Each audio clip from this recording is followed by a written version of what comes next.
Hello everyone and welcome back to my YouTube channel. So friends, हमने previous lecture के अंदर Lewis dot representation देखी थी। Hope so वो आपको अच्छे से समझ आ गई होगी एंड क्लियर भी होगी। आज का जो वीडियो लेक्चर है वो बेस्ड है second theory for the formation of covalent bond. Previous lecture के अंदर हमने फर्स्ट थ्योरी देखी थी for the formation of covalent bond, that was known as Lewis theory या फिर लुईस डॉट थ्योरी। आज के इस वीडियो लेक्चर के अंदर हम देखने वाले हैं लुईस एसिड बेस थ्योरी। हम देखने वाले हैं Lewis acid base theory. Basically आपको जो इक्विलिब्रियम चैप्टर है स्टूडेंट्स, उसके अंदर तो मैं एक्सप्लेन करने ही वाली हूँ, ठीक है। इक्विलिब्रियम चैप्टर में आपको मतलब देखने को मिलेगी Arrhenius theory and all that, so tension नहीं लेनी। लेकिन ये जो है थोड़ी सी डिफरेंट है। ये जो थ्योरी है ये हमें ये एक्सप्लेन करेगी भी कोवलेंट बॉन्ड की फॉर्मेशन कैसे हुई थी, क्या एग्जाम्पल्स थे, हम वो भी डिस्कस करने वाले हैं। सो टॉपिक पे चलने से पहले जिस भी स्टूडेंट ने अभी तक चैनल को सब्सक्राइब नहीं किया है वो मेरे चैनल को सब्सक्राइब कर सकते हैं। मेरे चैनल का नाम है शौर्या ग्रोवर और उसके साथ आपको बेल आइकन देखने को मिलेगी। बेल आइकन को प्रेस करने से क्या होगा स्टूडेंट्स, नेक्स्ट वीडियो डल चुकी है, ये नोटिफिकेशन आपकी स्क्रीन पर खुद ब खुद आ जाएगी। सो बेल आइकन को प्रेस कर दीजिए। अब देखिए, जैसे कि मैंने अपना टॉपिक बोला भी लुईस एसिड बेस थ्योरी, तो इसके अंदर सबसे पहले डिस्कशन हम करने वाले हैं भी what is Lewis acid. Lewis acid होता क्या है, ठीक है। लुईस एसिड होता है इलेक्ट्रॉन पेयर एक्सेप्टर, ठीक है। जो इलेक्ट्रॉन को एक्सेप्ट कर लेता है उसे हम बोलते हैं लुईस एसिड। सो आप यहाँ लिख सकते हैं electron pair acceptor is known as electron pair acceptor. अब इसका मतलब क्या हुआ भी इलेक्ट्रॉन पेयर एक्सेप्टर को हम लुईस एसिड क्यों कहते हैं? ऐसी स्पीशीज जिसमें इलेक्ट्रॉन की कमी होगी वही इलेक्ट्रॉन को एक्सेप्ट करेगा, है ना। सो उसको हम बोलेंगे इलेक्ट्रॉन पेयर एक्सेप्टर। ये क्या कर सकता है, लोन पेयर ऑफ इलेक्ट्रॉन्स को एक्सेप्ट कर सकता है, बाहर से गेन कर सकता है। तो हम इसकी डेफिनेशन ले सकते हैं। सो स्टूडेंट्स, अगर मैं आपको इसकी डेफिनेशन बताना चाहूँ तो मैंने आपको बोला भी लुईस एसिड वो होते हैं जो इलेक्ट्रॉन को एक्सेप्ट करते हैं। तो इसकी डेफिनेशन भी यही हो जाएगी भी ऐसी स्पीशीज जो इलेक्ट्रॉन को किसी और एटम या किसी और स्पीशीज से क्या करती है, एक्सेप्ट करती है, ठीक है, उसे हम क्या बोलेंगे, लुईस एसिड बोलेंगे, ठीक है। So electron acceptor is also known as Lewis acid. अब एक चीज आती है बी, क्वेश्चन ये राइज करता है भी क्या कंडीशन नेसेसरी है बी कोई भी स्पीशीज इलेक्ट्रॉन को क्यों एक्सेप्ट करेगी। सो आप नोट कीजिए इसे, condition required for species to be Lewis acid. भी मतलब क्या कंडीशन है भी वो लुईस एसिड का काम करेगी। तो देखिए, अगर उसके पास एक लोन पेयर ऑफ इलेक्ट्रॉन्स आ रहे हैं, मान लीजिए पेयर ऑफ इलेक्ट्रॉन्स आएंगे, तो मेरे पास जगह भी तो होनी चाहिए ना। उसे एक्सेप्ट तो मैं कर रही हूँ लेकिन मुझे उसे अपने मतलब स्ट्रक्चर के अंदर कहीं ना कहीं शो भी तो करना है, फिट भी तो करना है ना। तो मुझे उसके लिए स्पेस रिक्वायर्ड है। तो जो वो मुझे स्पेस रिक्वायर्ड होती है that is known as the vacant orbitals, है ना। सो किसी भी अगर मुझे, मैं कह सकती हूँ भी इलेक्ट्रॉन की रिक्वायरमेंट है, ठीक है, अपना ऑक्टेट कंप्लीट करने के लिए, मतलब मुझे इलेक्ट्रॉन एक्सेप्ट करने पड़ेंगे किसी ना किसी एटम से, किसी न किसी स्पीशीज से। तो मेरे पास क्या होने चाहिए, वेकेंट ऑर्बिटल्स होने चाहिए। सो नेसेसरी कंडीशन होनी चाहिए प्रेजेंस ऑफ वेकेंट ऑर्बिटल्स। खाली ऑर्बिटल होगा तभी उसके अंदर इलेक्ट्रॉन आकर रहेगा, तभी उसके अंदर इलेक्ट्रॉन आकर फिट होगा। अगर आपके पास ऑर्बिटल ही भरा हुआ है, मान लीजिए ऑर्बिटल ही आपका पूरा फुलफिल्ड है, तो कहाँ आएगा इलेक्ट्रॉन, जगह ही नहीं है आपके पास, तो इलेक्ट्रॉन को कहाँ से एक्सेप्ट कर लोगे। आपके पास वेकेंट ऑर्बिटल्स होंगे, खाली ऑर्बिटल्स होंगे, तभी बाहर से कोई इलेक्ट्रॉन का पेयर आएगा और वो उसके अंदर फिट होगा और आपका ऑक्टेट कंप्लीट होगा। सो स्टूडेंट्स, ये तो बेसिक सी चीज़ थी भी लुईस एसिड क्या होता है। लुईस एसिड होता है जो इलेक्ट्रॉन एक्सेप्टर का काम करता है। अभी मैं आपको इसकी टाइप्स बताऊंगी, लेकिन उससे पहले एक बार लुईस बेस भी बता देती हूँ ताकि आप दोनों को डिफरेंस को एक फॉर्म में लेके चलेंगे। तो देखो लुईस बेस क्या होता है, यहीं पर हम कर लेते हैं लुईस बेस क्या होगा। फटाफट से इसको रिवाइज कीजिए भी लुईस एसिड क्या होता है, इलेक्ट्रॉन एक्सेप्टर होता है। इसकी नेसेसरी कंडीशन ये होती है भी वेकेंट ऑर्बिटल इसके अंदर प्रेजेंट होना चाहिए, है ना। सो ये स्टूडेंट्स, अब आता है लुईस बेस, है ना। लुईस बेस क्या होता है, ऐसी स्पीशीज जो किसका काम करती है, इलेक्ट्रॉन पेयर डोनर का काम करती है, जो डोनेट कर देगी।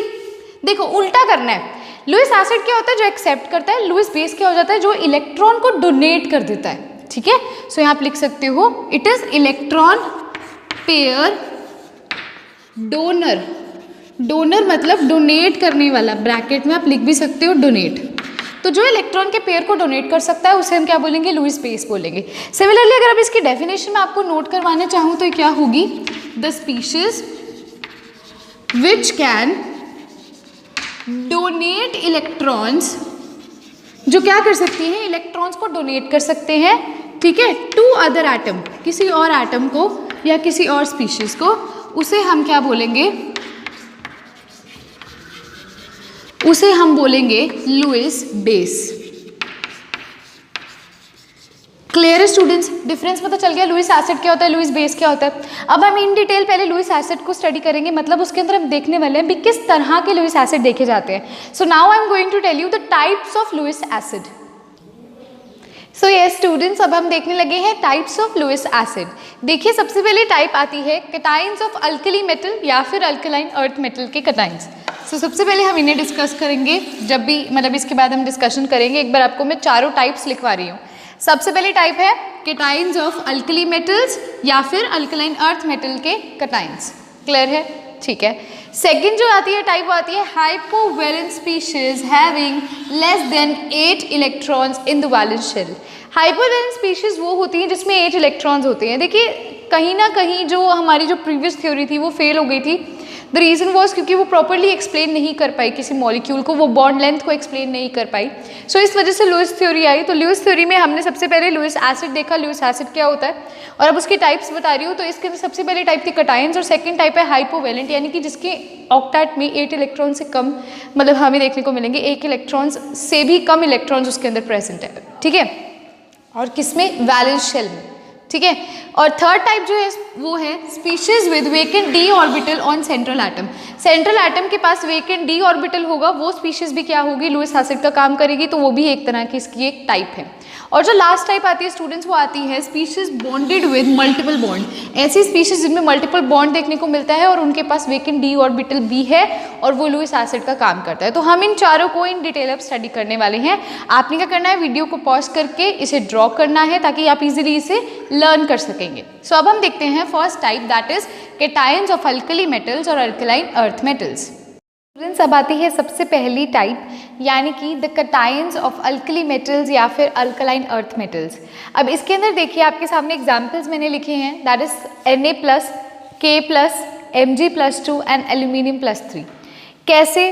अब देखिए मैंने आपको बोला था लुईस एसिड कौन होते हैं? लुईस एसिड वो होते हैं जो इलेक्ट्रॉन पेयर किसका काम करते हैं? एक्सेप्टर का काम करते हैं। एक्सेप्टर का काम वो कब करेंगे? जब उनके पास वेकेंट ऑर्बिटल्स होंगे। सो सबसे पहले टाइप यही आती है भी हम कैटायंस जो होते हैं बेसिकली अल्कली मेटल्स के या अल्कलाइन अर्थ मेटल्स के, वो लुईस एसिड की तरह काम करते हैं। देखिए कैसे? सोडियम की हम लिखता है एटॉमिक नंबर 11 होता है, इलेक्ट्रॉनिक कॉन्फ़िगरेशन लिखते हैं तो क्या होगा? 1s2 2s2 4 हो गए। ठीक है, 4 हो गए, कितने रह गए? 7 रह गए, 2p6 एंड 3s1, राइट। ये इसकी इलेक्ट्रॉनिक कॉन्फ़िगरेशन होती है। आप देखिए हमने बोला Na+ कैटायन में Na+ का मतलब क्या हो जाएगा? 1s2 2s2 2p6। Na+ के केस में क्या हो जाएगा? 1s2 2s2 2p6। So students यहाँ पे हमें क्या देखने को मिलता है? अभी s ऑर्बिटल 3s ऑर्बिटल भी खाली है, 3p भी खाली है और 3d भी क्या है? वो भी खाली है। तो ये आपको क्या देखने को मिल रहा है? वेकेंट ऑर्बिटल्स देखने को मिल रहा है। अब ये लुईस एसिड का काम क्यों करेगा? क्योंकि इसके पास वेकेंट ऑर्बिटल है, खाली स्पेस है, तो बाहर से ये इलेक्ट्रॉन पेयर को एक्सेप्ट कर सकता है। इस वजह से क्या करता है? इलेक्ट्रॉन पेयर एक्सेप्टर का काम करता है क्योंकि इसके पास वेकेंट ऑर्बिटल्स होते हैं। सो फर्स्ट टाइप को आप नोट करेंगे, इसके अंदर ये एग्जाम्पल्स नोट करेंगे और साथ ही साथ इसे भी लिखेंगे। जैसे सोडियम प्लस को मैंने एक्सप्लेन कर दिया। आप सिमिलरली Mg+2 में देखिए, Mg+2 में क्या हो जाएगा? 2 इलेक्ट्रॉन्स चले जाएंगे 3s2 से, है ना। सो कौन सा आपको ऑर्बिटल अवेलेबल हो जाएगा? 3s का, 3p का, 3d का। ऐसे ही बाकी सब में क्या होंगे? हमें ऑर्बिटल्स अवेलेबल होंगे जिसमें हम इलेक्ट्रॉन को इजीली एक्सेप्ट कर सकते हैं। सो अब हम देखने लगे हैं second type of Lewis acid. So yes students, second type होती है हाइपोवैलेंट स्पीशीज। हाइपो और हाइपर में क्या डिफरेंस होता है? हाइपो होता है भी लेस देन 8 इलेक्ट्रॉन्स होना किसी भी स्पीशीज के आउटर मोस्ट वैलेंस शेल में, और हाइपरवैलेंट होता है उसके वैलेंस शेल में क्या होना? मोर देन 8 इलेक्ट्रॉन्स होना। सो हाइपोवैलेंट स्पीशीज जो होती हैं वो एक्ट करती हैं as a Lewis acid. The reason ये है क्योंकि इनके पास लेस देन 8 इलेक्ट्रॉन्स है वैलेंस शेल में, और अगर 8 इलेक्ट्रॉन से कम इनके पास है ना, मतलब मैं कहती हूँ 8 इलेक्ट्रॉन्स नहीं है, पूरा ऑक्टेट कंप्लीट नहीं है, कम इलेक्ट्रॉन्स है, तो ये अपना ऑक्टेट कंप्लीट करने के लिए इलेक्ट्रॉन को एक्सेप्ट करेगा, और अगर ये इलेक्ट्रॉन को एक्सेप्ट करेगा तो ये किसका काम करेगा? लुईस एसिड का काम करेगा। अब एग्जाम्पल देखिए BeX2, इसमें X क्या हो सकता है? X हमारा हो सकता है फ्लोरीन, क्लोरीन, ब्रोमीन, आयोडीन, इनमें से X हमारा कुछ भी हो सकता है। ठीक है, अब ये हाइपोवैलेंट क्यों कहलाया? क्योंकि यहाँ पर कितने इलेक्ट्रॉन होते हैं उसके आउटर मोस्ट शेल में? 4 इलेक्ट्रॉन्स होते हैं। 4 इलेक्ट्रॉन्स होने के कारण ये क्या काम करेगा? एज अ हाइपोवैलेंट स्पीशीज काम करेगा, और इट कैन एक्सेप्ट इलेक्ट्रॉन, ये इलेक्ट्रॉन को एक्सेप्ट कर सकता है। ठीक है, ऐसे ही अगर आपको मैं एक और एग्जांपल देना चाहूँगी तो वो आएगा BX3। BX3 में भी आप देखोगे तो इसके अंदर 6 इलेक्ट्रॉन्स होंगे। अब 6 इलेक्ट्रॉन्स मतलब क्या हुआ? उसका ऑक्टेट कंप्लीट नहीं है। ऑक्टेट कब कंप्लीट होगा? जब उसे 8 इलेक्ट्रॉन्स पूरे के पूरे मिल जाएंगे। सो ये भी क्या कहलाएगा? एक हाइपोवैलेंट स्पीशीज कहलाएगा, और इसके अंदर भी X की जो हम जगह पुट कर सकते हैं वो है फ्लोरीन, क्लोरीन, ब्रोमीन, आयोडीन, हम इन्हें पुट कर सकते हैं। जैसे कि BF3 हो गया, F पुट करेंगे हम, फ्लोरीन पुट करेंगे, है ना। तो इस टाइम पर जो हमारा मतलब सेंट्रल एटम है उसके पास कितने इलेक्ट्रॉन्स है? 6 इलेक्ट्रॉन्स है। So it is a hypovalent species, यानी कि उसका ऑक्टेट कंप्लीट नहीं है, उसे बाहर से इलेक्ट्रॉन्स की ज़रूरत है अपना ऑक्टेट कंप्लीट करने के लिए, इसीलिए ये क्या कहेगा? हाइपोवैलेंट। और अगर उसे बाहर से इलेक्ट्रॉन्स चाहिए ऑक्टेट कंप्लीट करने के लिए, मतलब ये इलेक्ट्रॉन को एक्सेप्ट करेगा, मतलब ये लुईस एसिड होगा। ठीक है, एक और एग्जाम्पल अब इसके अंदर मैं आपको बताती हूँ, जैसे कि AlX3 हो जाएगा स्टूडेंट्स।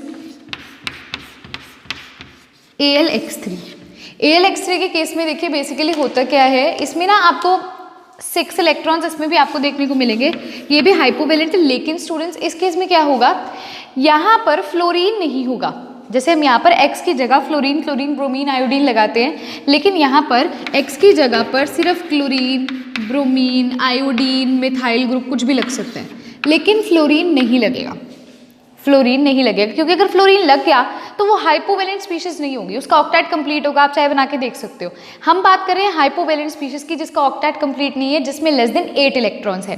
तो वो कौन सी स्पीशीज हो सकती है? या तो वो AlCl3 हो सकती है ना, X की जगह Cl लगा दो, Br लगा दो, आयोडीन लगा दो। लेकिन अगर आप फ्लोरीन लगाओगे तो उसका ऑक्टेट कंप्लीट हो जाएगा, इसलिए हम उसको इसके अंदर नहीं लेते हैं। लेकिन इन दोनों केसेस में हम क्या लेते हैं?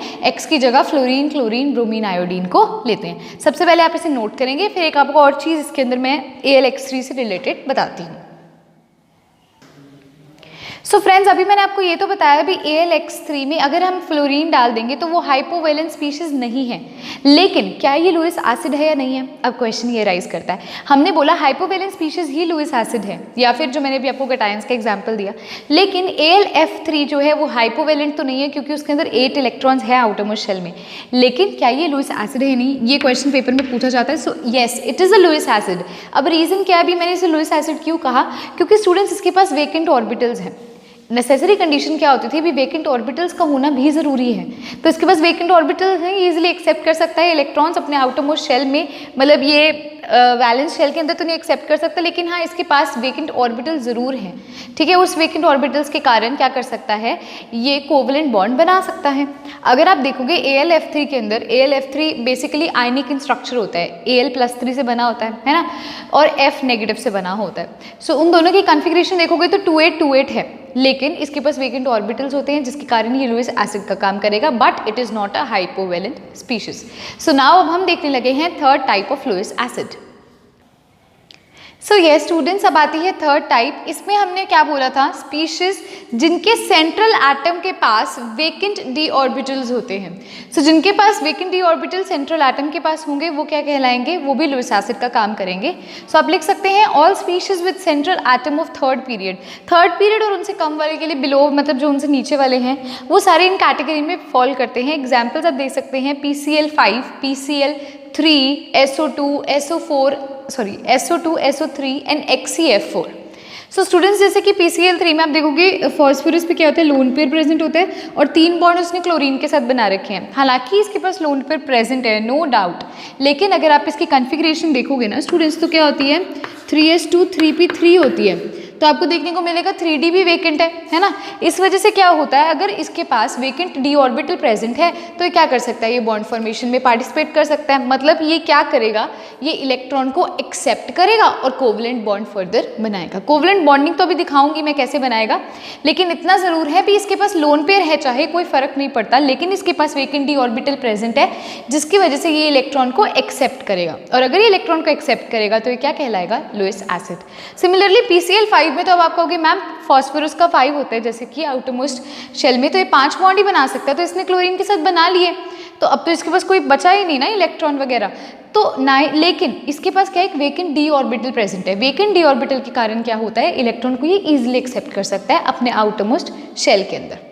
ठीक है, आप देख सकते हो ना 3s2 3p3, तो वेकेंट d ऑर्बिटल तो पड़ा ही है ना, जिसकी वजह से इलेक्ट्रॉन एक्सेप्ट इजीली हो सकता है और वो लुईस एसिड का काम करेगा।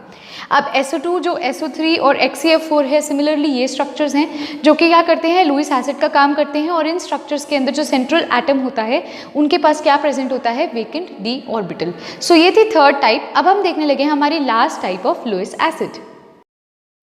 सो ये स्टूडेंट्स अब आती है फोर्थ टाइप जिसको मैं बोलती हूँ P species bonded with multiple bond. Multiple bond वाली स्पीशीज को भी लुईस एसिड कंसीडर किया जाता है। फॉर एग्जांपल CO2 का केस देखिए। आपको एक चीज़ बता देती हूँ, वैसे तो आप ऑर्गेनिक में स्टडी करोगे, सबसे पहले बनता है सिग्मा बॉन्ड, सिंगल बॉन्ड यानी कि सिग्मा बॉन्ड। जब डबल बॉन्ड बनता है उस बॉन्ड को हम बोलते हैं पाई बॉन्ड। पहला बॉन्ड होता है सिग्मा बॉन्ड, दूसरा बॉन्ड होता है पाई बॉन्ड। तो इस केस में आप देखिए ये सिग्मा बॉन्ड है, ये सिग्मा बॉन्ड है, ये क्या है हमारा second bond pi bond, right. तो ये जो कार्बन का स्ट्रक्चर आपको पता है, कार्बन क्या होता है, कार्बन की वैलेंसी 4 होती है, मतलब वो 4 बॉन्ड्स बना सकता है। तो 1 2 3 4 कार्बन का ऑक्टेट कंप्लीट है, 8 इलेक्ट्रॉन हो गए, एक बॉन्ड में 2 इलेक्ट्रॉन, 4 में 8 इलेक्ट्रॉन, इसका ऑक्टेट कंप्लीट है। अब क्वेश्चन ये राइज करता है स्टूडेंट्स, बी आपको ये देखने को मिल रहा है इसका ऑक्टेट कंप्लीट है, तो ये कैसे पार्टिसिपेट कर सकता है, जब इसका ऑक्टेट कंप्लीट है तो इसके पास तो ऑर्बिटल है ही नहीं। लेकिन ऐसा नहीं है, हम देखो जो इन दोनों में से इलेक्ट्रोनेगेटिव कौन है, कार्बन और ऑक्सीजन में से ऑक्सीजन ज़्यादा इलेक्ट्रोनेगेटिव है, इस वजह से ऑक्सीजन पे पार्शियल नेगेटिव चार्ज आता है और कार्बन पे पार्शियल पॉजिटिव चार्ज आता है। अब मान लीजिए लेट अस अज्यूम भी बाहर से कोई लोन पेयर आते हैं इलेक्ट्रॉन्स के, वो क्या करते हैं, वो कार्बन पे अटैक करते हैं, कार्बन के पास आने की कोशिश करते हैं। तो कार्बन उस टाइम पर क्या करता है, क्या वो उसे एक्सेप्ट करेगा, क्या कार्बन एक इलेक्ट्रॉन पेयर एक्सेप्टर का काम करेगा, क्या ये लुईस एसिड होगा? हाँ जी ये होगा। रीजन इज जब इसके पास इलेक्ट्रॉन्स आएंगे तो ये अपना क्या करेगा, डबल बॉन्ड ऑक्सीजन पे शिफ्ट कर देगा। ये क्या करेगा, जनरेट करेगा वेकेंट d ऑर्बिटल्स अपने अंदर और क्या लेके आएगा, स्पेस लेके आएगा जहाँ पर इलेक्ट्रॉन पेयर इजिली एक्सेप्ट कर सकता है। सो बेसिकली इसमें होता क्या है, स्ट्रक्चर तो यही होता है CO2 का, लेकिन कार्बन को अगर हम लोन पर दे दें तो कार्बन अपना ये बॉन्ड ऑक्सीजन पे शिफ्ट कर देगा और वेकेंट ऑर्बिटल जनरेट कर कर ये ऐसा बॉन्ड बना लेगा। ठीक है, समझ पा रहे हो, इसने ऑक्सीजन पे क्या कर दिया, अपना ये जो इलेक्ट्रॉन्स हैं ये शिफ्ट कर दिए। ठीक है, सो ये जो हमारा था ये fourth type of Lewis acid था, जिसमें हमने ये बोला अभी स्पीशीज जो मल्टीपल बॉन्ड से होती हैं वो भी किस में पार्टिसिपेट करती हैं, बॉन्ड फॉर्मेशन में, और वो भी इलेक्ट्रॉन को एक्सेप्ट करती हैं और लुईस एसिड का काम करती हैं। अब हम देखने लगे हैं लुईस बेस के बारे में। सो ये स्टूडेंट्स अब आता है लुईस बेस क्या होता है। सो लुईस बेस मैं आपको पहले भी समझा चुकी हूँ। लुईस बेस क्या होता है, एक ऐसी स्पीशीज जो इलेक्ट्रॉन को डोनेट करती है, that is known as electron donor, है ना। एक चीज़ के अंदर याद रखिए, जैसे मैंने आपको लुईस एसिड में बताया था, क्या नेसेसरी कंडीशन थी भी कोई भी स्पीशीज लुईस एसिड कहलाएगी, भी उसके पास वेकेंट ऑर्बिटल्स होने चाहिए तभी वो किसी को एक्सेप्ट कर सकेगा। इलेक्ट्रॉन एक्सेप्टर ही होता है लुईस एसिड, तो अगर उसके पास जगह होगी तभी एक्सेप्ट करेगा। So that was Lewis acid. लेकिन लुईस बेस क्या होता है, इलेक्ट्रॉन डोनर होता है, यानी कि इसके पास ऑक्टेट कंप्लीट होना चाहिए। अगर इसका ऑक्टेट कंप्लीट होगा, इसके पास इलेक्ट्रॉन्स होंगे तभी ये इलेक्ट्रॉन को डोनेट करेगा ना, इसीलिए इसे हम बोलते हैं इलेक्ट्रॉन डोनर, बिकॉज इसके पास ऑक्टेट कंप्लीट होगा तो इसके पास इलेक्ट्रॉन्स होंगे तभी ये उन्हें डोनेट कर कर क्या काम करेगा, एक लुईस बेस का काम करेगा। सो नेसेसरी कंडीशन इसके लिए क्या होती है, नेसेसरी कंडीशन हमें ये चाहिए होती है be octet must be complete. Octet क्या होना चाहिए, कंप्लीट होना चाहिए स्टूडेंट्स। ठीक है, एग्जाम्पल आपको लेके दिखाती हूँ, जैसे CH ऐसे बना देते हैं और इस पे है लोन पेयर। सो देखिए अब इस टाइम पर कार्बन का देखिए एक तो लोन पेयर है और 2 बॉन्ड इधर बना रहा है, 1 2 3 4, ठीक है, 5 6, मतलब मैं ऐसे कह सकती हूँ भी कार्बन जो है बेसिकली उसकी वैलेंसी तो 4 होती है ना, 1 2 3 4 वैलेंसी होती है और एक बॉन्ड उसने हाइड्रोजन के साथ बना लिया और एक उसके ऊपर लोन पेयर प्रेजेंट है। तो यहाँ पर अगर कार्बन के पास लोन पेयर प्रेजेंट है तो वो इजीली उसे क्या कर सकता है, स्टूडेंट्स को इजीली उसे डोनेट कर सकता है। जब कार्बन उन लोन पेयर को डोनेट कर सकता है, उसके पास ये पावर है, तो वो क्या कहलाएगा, वो लुईस बेस कहलाएगा। सो अब हम देखने लगे हैं टाइप्स ऑफ लुईस बेस। भी लुईस बेस कितनी तरह के होते हैं, जैसे हमने लुईस एसिड को स्टडी किया था, अब हम लुईस बेस को इन डिटेल स्टडी करेंगे। सो ये स्टूडेंट्स अब आती है types of Lewis base. Lewis base basically 2 types में डिवाइडेड होता है। Number first is anion with octet of central atom complete. अब यहाँ पिछले वाले केस में लुईस, हमने जब एसिड की बात की थी तब हमने कैटाइंस का जिक्र किया था। अब लुईस बेस में हम एनाइंस का जिक्र करते हैं। आप सब सोच रहे होंगे मैम ये थोड़ा थ्योरेटिकल सा है, इसमें कुछ न्यूमेरिकल्स नहीं है, कुछ नहीं है। कोई टॉपिक ऐसे होते हैं जो बिल्कुल थ्योरी वाले होते हैं, जैसे हमें इन्फॉर्मेशन लेनी होती है भी हाँ जी ये ऐसा कंसेप्ट है, इस थ्योरी में उसने ये स्टेट किया। थ्योरी है तो हमें इसे स्टडी तो एक बार करना पड़ेगा भी इसमें ये था ये आया। हालांकि ये थ्योरी के बाद आपको देखने को मिलेगा वेस्टफोर्ड थ्योरी, वैलेंस बॉन्ड थ्योरी, ये सब आप पढ़ोगे। सो थ्योरी से हमें इन्हें स्टडी करना होगा। हाँ ये ज़रूर है, लुईस जो रिप्रेजेंटेशन थ्योरी थी उसमें ये था हमने स्ट्रक्चर्स बनाए तो हमें बहुत ही मज़ा आया क्योंकि वो इंटरेस्टिंग सा टॉपिक था। ये थोड़ा बोरिंग है but yet it is in our syllabus, तो हमें इसे करना है ना। सो सबसे पहले टाइप आती है anions with octet of central atom complete. एक ऐसे एनाइंस जिनका जो सेंट्रल एटम का जो ऑक्टेट है वो कंप्लीट होगा। सेकेंड है the species with lone pair on the central atom. ऐसी स्पीशीज जिनके सेंट्रल एटम पर लोन पेयर होंगे वो भी लुईस बेस का काम करेंगे और साथ ही साथ उन पे वेकेंट डी ऑर्बिटल होंगे। और आप एक और चीज़ देखोगे, जिनके पास लोन पेयर होंगे सेंट्रल एटम पे वो लुईस बेस और लुईस एसिड दोनों का भी काम कर रहे होंगे, क्योंकि उनके पास अगर वेकेंट डी ऑर्बिटल है तो वो इलेक्ट्रॉन को एक्सेप्ट भी कर सकता है और लोन पेयर है तो वो डोनेट भी कर सकता है। That is why it is doing do both, मतलब वर्क लाइक अगर उसके पास लोन पेयर है तो वो क्या करेगा, उसे डोनेट करेगा तो लुईस बेस है, और वेकेंट डी ऑर्बिटल्स भी हैं उसके पास तो इलेक्ट्रॉन को एक्सेप्ट भी कर सकता है और लुईस एसिड का भी काम कर सकता है। क्लियर है स्टूडेंट्स? सो अब हम आपको इन डिटेल इन दोनों के एग्जाम्पल्स के साथ इन्हें एक्सप्लेन करती हूँ। सो फर्स्ट जो टाइप आती है वो आती है anions with octet of central atom complete. इसके अंदर एग्जांपल्स देखिए क्या है, जिनका सेंट्रल एटम का जो ऑक्टेट है वो कंप्लीट होता है। ऐसे एनाइन जैसे कि F negative, Br negative, OH, CH3 negative, NH2 ठीक है नेगेटिव।